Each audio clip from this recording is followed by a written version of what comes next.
حضرات کے سامنے کچھ کتاب و سنت کی بات پہنچانا چاہوں گا، جس کے لیے شعبہ حفظ کے ایک طالب علم سعد محسن کو میں دعوت دیتا ہوں کہ وہ آئے اور قرآن و حدیث کس موضوع پر نقطۂ کریں۔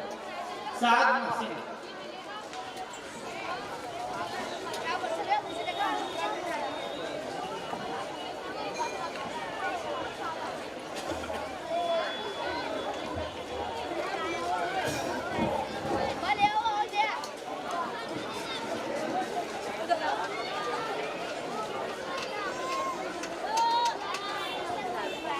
السلام علیکم ورحمۃ اللہ وبرکاتہ۔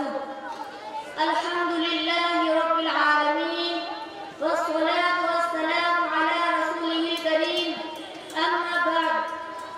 محترم صدر جلسہ، معزز علماء کرام، میرے سامنے موجود حاضرین اور پردہ نشین خواتین اسلام، آج کے اس پررونق اجلاس میں جس عنوان کی وضاحت کرنا چاہتا ہوں وہ ہے قرآن اور حدیث۔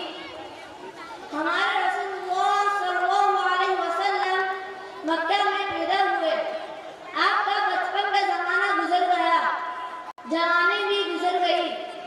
جب آپ کی عمر 40 برس کی ہوئی تو حضرت جبرائیل علیہ السلام اللہ کا پیغام لے کر آپ کے پاس آئے۔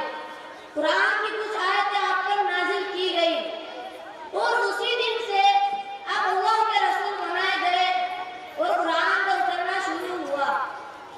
رسول ہونے کے بعد آپ 23 برس اس دنیا میں زندہ رہے، 13 برس مکہ میں اور 10 برس مدینہ میں گزارے۔ اسی مدت میں قرآن شریف بھی تھوڑا تھوڑا موقع اترتا رہا اور 23 برس میں اس کے 30 پارے پورے ہوئے۔ جب کوئی سورت یا آیت آپ پر نازل ہوتی تو رسول اللہ صلی اللہ علیہ وسلم اس کو لکھوا دیا کرتے تھے۔ وہ بہت سے مسلمان اس کو زبانی بھی یاد کر لیا کرتے تھے۔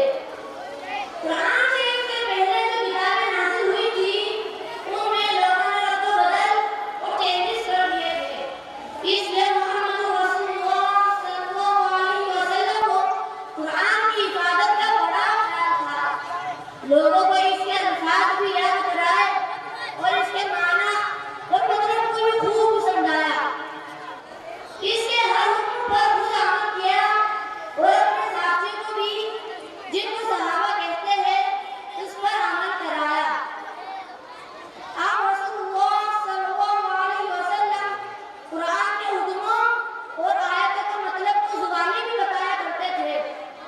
کبھی عمل کر کے لوگوں کو سمجھاتے تھے، کبھی کوئی لوگوں کو اچھا کام کرتے دیکھتے تو اپنی پسندیدگی کا اظہار فرماتے، کبھی کوئی لوگ برا کام کرتے تو اس پر ٹوک دیتے۔ آپ صلی اللہ علیہ وسلم کی انہی باتوں کو حدیث کہتے ہیں۔ قرآن کا صحیح مطلب حدیث ہی سے سمجھ آتا ہے، اس لیے مسلمان وہ ہے جو قرآن اور حدیث یہ دونوں چیزیں کو مانے۔ آج بھی قرآن کے الفاظ اسی طرح موجود ہے جس طرح حضرت کے زمانے میں موجود تھے اور حدیث کے ذریعے اس کے معنی اور مطلب بھی محفوظ ہے۔ اس لیے نہ اب کسی نئے رسول کی ضرورت ہے اور نہ کسی نئے کتاب کی۔ اب قیامت تک کے لیے ہمارے اور ساری دنیا کے لیے قرآن اور حدیث یہ دونوں چیزیں کافی ہے اور دین کا یہی سیدھا راستہ ہے۔